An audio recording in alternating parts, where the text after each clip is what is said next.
Hey, what are you doing? Driving to the park famous for its plum groves, I encountered a pregnant woman. Surprisingly, she was rummaging through the trash. Her clothes were filthy, looking as if she hadn't bathed for days. Yet, unmistakably, she appeared to be my son's wife. Isabella, what's happened to you? As soon as I spoke, she shook her head, indicating a case of mistaken identity, and attempted to flee. There was no mistaking her, so instinctively, I grabbed her arm, only to find she was very thin. Startled, I heard her stomach growl. Are you hungry? Would you like to eat this? I offered the sandwich I had, handing it to her. She swallowed her saliva, and in a barely audible voice, "Thank you," she said, before snatching the sandwich and quickly leaving the scene. I stood there dumbfounded. It had to be Isabella. The sight of a pregnant woman starving and so similar to my son's wife stirred my concern. I pulled out my mobile phone from my bag and called my son. "Kevin, I just met Isabella in the park about an hour away from your house." "What? What are you talking about? My wife just gave birth. I was about to contact you." My son joyfully shared that a boy, resembling him, was born just a short while ago, firmly denying the woman could be his wife. But wasn't the due date still a month away? Early births happen all the time. Even for a first pregnancy? Feeling unconvinced, I pressed on. "Hey, cut it out. Aren't you happy a grandson has been born?" "Of course I am. Sorry." "Stop talking nonsense. There are plenty of people who look alike." Though delighted about my grandson's birth, the earlier incident lingered in my mind, prompting me to share about giving away the sandwich. "What are you doing?" "Grandma got scammed by a sandwich thief. Don't go to that park again. Next time, you might get stripped of everything." How rude. What a thing to say. Even as I retorted, Kevin maintained a cheerful tone throughout our conversation. So was the birth of his wife true? And my believing the pregnant woman in the park was merely a mistake on my part? Feeling deceived, I fell silent. "Maybe Dad's retirement, and you turning 63 means you're starting to lose it." "That's ridiculous. All right, I'm going to see Isabella's child." Frustrated by his words, I ended the call and drove about an hour to the hospital, knowing the location thanks to my son. Arriving there, I found my son looking around at the hospital entrance. "Did you wait for me on purpose?" "Yeah, actually, the birth took a long time, and my wife's condition worsened." Thus, visiting was not possible at the moment. However, having come all this way, I couldn't leave without seeing my grandson. My son took me to the nursery, where I saw the baby through the glass. He's adorable. Well, he's my son after all. And how is Isabella doing? I guess she's all right. Though I didn't insist on meeting Isabella immediately postpartum, something about my son's response nagged at me. Back home, while preparing dinner, I couldn't help but dwell on the park encounter. Who did I meet after all? Since Isabella's only family is Dad, and she never mentioned having sisters, and having met my son and his wife numerous times over their 3-year marriage, mistaking Isabella was unlikely. They say everyone has 3 lookalikes in the world. It must have been someone else. Despite reassuring myself, another question emerged. Why would a pregnant woman be scavenging through the trash in the park? Disturbed, I woke up early the next morning, eager to meet the woman resembling Isabella again, and visited the park. However, I didn't encounter the pregnant woman again, despite several attempts. Over 10 days passed, and just as I was about to give up, thinking she might no longer be there, I stopped by a grocery store on my way home. There she was! The woman who bore a striking resemblance to Isabella was there. Just then, she was caught shoplifting a sandwich due to hunger, with the store clerk gripping her arm to prevent her escape. The clerk's voice was filled with anger, threatening to call the police as she stood there frightened and tearful. Seeing this, I stepped in front of her immediately. "Oh dear, were you mistaken for a shoplifter?" "Huh? I'm sorry, clerk." My wife forgot her wallet, so I came to pay. How much do we owe? As I took out my wallet at the register, the clerk scratching his head in embarrassment. Behave in a way that doesn't raise suspicion, he scolded sternly. On behalf of the woman, who could only apologize while crying, I kept apologizing until the clerk finally accepted it. Let's go. As we left the grocery store, she followed me obediently. Thank you. She thanked me in a voice so low I could barely hear it, yet her stomach grumbled again, perhaps still hungry. Don't cry anymore. Take this. In return, let's have a little chat. The woman hesitated for a moment, but nodded, seemingly unable to resist her hunger. Without saying anything else, I had her sit on a bench in the nearby park and eat the sandwich, which she devoured eagerly. She looked exactly like Isabella. Observing her, I noticed a familiar bruise on her neck, shaped somewhat like a nose. It was a birthmark I had seen when my son's wife stayed over. She had told me it was congenital. The same mark in the same place, and even the shape is identical? This can't be a coincidence. But if she ran away again, it would all be for naught. Trying not to alarm her, I kept my anxiousness in check. It looks like you're pregnant, and you are about to have the baby soon? While eating, she nodded, and when I asked why she was living this way, she slowly started to talk. Asking more probing questions, she revealed she had been living in the mountains at first, but had spent days reaching the park to live. As I listened with a constant smile, the woman gradually began to open up. That's tough. I can imagine. As I empathized with her, she began to share more about her dire situation, tears welling up in her eyes. How fortunate I am to have found this person. The more I heard, the more I sympathized with her plight, and a horrifying truth unfolded. I can't leave you like this. Come to my house. However, the woman, now frightened by her own admission, covered her mouth and trembled. I'll make sure you and your baby are safe. Don't worry. When I looked into her eyes and held her hand, she finally agreed, reassured by my promise. Bringing her home, my husband was shocked, but understood after. We need to help her in any way we can, I explained. Then he made a phone call to a certain place, obtaining unbelievable information.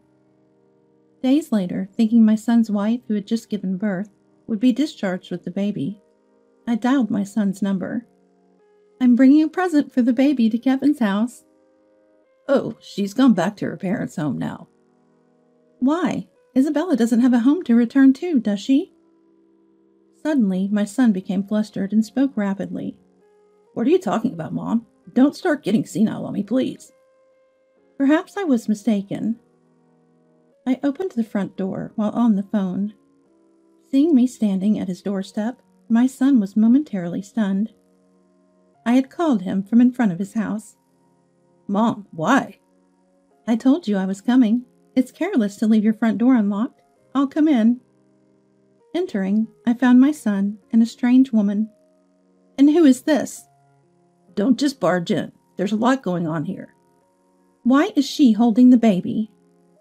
Bombarding him with questions, my son scratched his head in discomfort. Then, looking determined, he faced me. I was going to explain later, but this is Harper, my new wife. What? What about Isabella? Isn't she about to give birth? My son equivocated. She went back to her parents' home. Before replying, her dad passed away, so she shouldn't have a family home anymore. Oh, is that so? I approached Kevin with a stern look. To think you'd kicked out your pregnant wife right after her dad died. I'm ashamed to call you my son. Mom, are you dreaming or something? Stop beating around the bush. I know you left Isabella in the mountains. In fact, the pregnant woman at the park was indeed my son's wife, Isabella. She had confided everything about her situation after we left the grocery store that day. By the way, she's being taken care of at our house. My son clicked his tongue. So it's out, huh? and started making excuses. Isabella cheated first. The kid in her belly is someone else's, he stubbornly claimed. So he kicked out Isabella and started a new path with Harper, the woman here. Let's do a DNA test to see who's telling the truth. I took out a swab sent by a private testing service. My son, panicking, refused while shaking his head. So I picked up a hair that had fallen on Kevin's shoulder. Just in case, I'll take Kevin's toothbrush too. Stop it. Don't just do things your way. Be quiet. If it turns out you're the father of Isabella's child, I'll file a police report. Be prepared. My son seemed unaware that leaving a pregnant woman in the dead of winter in the mountains was a crime. Despite committing such a terrible act, Kevin pleaded for a lenient resolution. What to do with you is something the person herself should decide. I went to the door, opened it, and invited Isabella and my husband, who were waiting in the car, into the house. The heavy footsteps of my husband and the anxious face of Isabella entered. Kevin never expected them to come with me. As Isabella stepped closer, Kevin began to sweat profusely and slowly backed away. Isabella, I'm glad you're safe. Don't joke. I'll never forgive you for falsely accusing me and putting the baby in danger. But you're safe now, so it's fine, right? That's absurd. Do you understand how I felt, walking for days from the foot of the mountain to the park, just to keep my child safe? Isabella was lured by Kevin for a drive about a month ago, only to be left behind while admiring the view. She managed to reach the park, but was too scared to return home, fearing Kevin would do something to her. Thus, she started living in the park, which had access to water and toilets. Moreover, Isabella's dad had passed away 2 months prior, leaving her without a family home to return to. The mere thought of how lonely she must have felt tightened my chest. Furthermore, Kevin had convinced her we were furious, thinking she had cheated and gotten pregnant by another man. She said, "I don't know what they might do to me if they find me." That's why she tried to run away instead of seeking help when she met me. Explain why you did such a terrible thing. If I talk, will you keep the police out of it? Maybe. Now spill it. Cornered by my shouting and my husband's glare, Kevin, realizing he couldn't escape, began to speak. I got close to Harper, my new wife, at a high school reunion 7 months ago. Then she got pregnant. It's fate, I guess. That doesn't justify abandoning Isabella. Harper is the same age as me, but Isabella is 3 years older. Plus, Harper's dad owns a company, so I might take over someday. He continued with his selfish reasoning, including that Isabella's baby was probably a girl, while Harper's baby was a boy who could inherit the company. By the way, I've already divorced Isabella and married Harper, so it's too late. I don't remember signing any divorce papers. I forged your signature, my son boldly admitted. That's forgery of official documents, you know. Really? Despite being my own child, I couldn't just let a fool go unchecked. You've just piled one sin on top of another. You're truly the lowest. I told you everything, so don't make it a police matter. I'm cutting ties with a good-for-nothing like you. Don't ever contact us again. Even as I said this, my son, unfazed and with a calm demeanor, "Suit yourself," replied. He seemed completely oblivious to his own bother glaring at him, ominously from behind Isabella. To Kevin, money and status must be everything now. We were utterly disgusted by Kevin's lack of remorse, but I decided to share some crucial information with him anyway. Did you know Harper's dad's company is about to go under? It was a client of the company your dad worked for before he retired. I got the information from an old colleague. No, wait a minute. Good luck turning around a company that's drowning in debt. As my son denied the possibility. I heard it from a reliable source. There's no mistake, my husband replied. Kevin then repeatedly asked Harper. That's not true, right? It can't be, right? However, she kept her head down and didn't respond, her silence speaking volumes. At least give me back the savings you accused me of stealing and the life insurance policy for Dad. The savings were joint property, right? The $38,000 was mine, saved up from before we were married. It's not joint property. My son sighed heavily. I've already spent the savings. And murmured. Isabella insisted. I'll get it back, no matter what, and confronted Kevin with this unexpected fact. And you can't claim Isabella's dad's life insurance money, Kevin. You're not a legal heir. This added insult to injury, causing Kevin to tremble. He then directed his frustration towards Harper. You really had me fooled. My dream of becoming a CEO is shattered. What are you going to do about it? Harper coldly replied to an angry Kevin. It's your fault for being deceived. As they started a nasty argument. I was looking for a man who could support me at the reunion because Dad's company was in trouble, Harper revealed. She thought everything was going according to plan when she got pregnant with Kevin's child. Both Kevin and Harper had their own dark sides, perhaps making them a match made in some twisted way. Fed up with their squabbling, I clapped my hands loudly to interrupt. Enough! Hey, Harper, was it a premature birth? No, it was born on the due date. I wasn't asking you. It's generally about 10 months for a pregnancy, not as soon as this, right? My son said. Huh? Kevin, puzzled, took out his phone to check the facts. After looking shocked, he glared at Harper. Did you lie? Who's the dad of this child? Harper bit her lip and remained silent. It seemed a DNA test is needed for Kevin and Harper. I handed my son the swab from the testing service. As Kevin approached the baby with the swab, Harper quickly moved the child away. Kevin looked devastated. It's a lie, right? It's obvious, even without a test. Kevin and Harper, you both owe Isabella $20,000 each for the false accusations. My son was shocked by my words. Why? Obviously, and we'll add compensation for the distress caused to Isabella. Plus, you'll pay $600 a month for child support until the child is 20. Wait a minute, I'll be buried in debt. Hearing the specific amounts made my son break out in a sweat. You're just facing the consequences of your actions. Oh, and you'll be dealing with the police, too. Wait, you said if I talked, you wouldn't report me. I've decided to report you after all. Too bad. Apparently dreading being arrested, Kevin knelt down on the spot and apologized to me. Mom, please forgive me. Aren't you apologizing to the wrong person? Isabella, I'm truly sorry. Please forgive me. My son quickly turned around and rubbed his head on the floor, but such frivolous words wouldn't convince Isabella. And behind Isabella, my husband, with a face like a demon, was glaring at Kevin all this time. Then my son started to make an unexpected remark.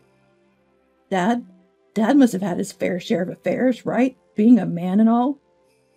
My husband leaned in close to Kevin, frowning. I haven't. Don't lump me in with scum like you. And said in a low voice. Realizing he had no one on his side, my son slumped down powerlessly. Please, save me. Endangering pregnant Isabella and your unborn child is a grave sin. I'll change, I promise. I won't listen. Oh, I see red lights approaching. Dad, thanks for calling at just the right time.